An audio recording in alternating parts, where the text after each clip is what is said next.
Njengoba ngoLwesihlanu bekuwusuku lokugcina lokubhaliswa kwamathilomu kwaNongoma enyakatho KwaZulu-Natal kunendida ngobunikazi bethilomu elingaphakathi esibhedlela eBenedictine. Lokhu-ke kuvele ngesikhathi izisebenzi zomkhandlu kwaNongoma beziyohlola leli thilomu zihamba nosihlalo weqembu Action SA KwaZulu-Natal uZwakele Mncwango. Kubikwa ukuthi umphathi wesibhedlela uzichithile izisebenzi ngelithi azibekisanga isikhathi sokuhlangana naye wazicela ukuba ziphume egunjini lokubamba imihlangano.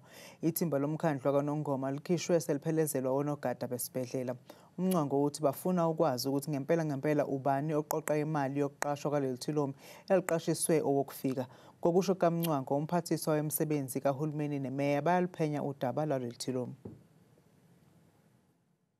Ngaqinisekisa manje ukuthi usevule uphenyo ngodaba lwamaspaza shop or tuck shop yakwaNongoma eBrenton Hospital, eyase Newcastle Hospital eNemadadeni.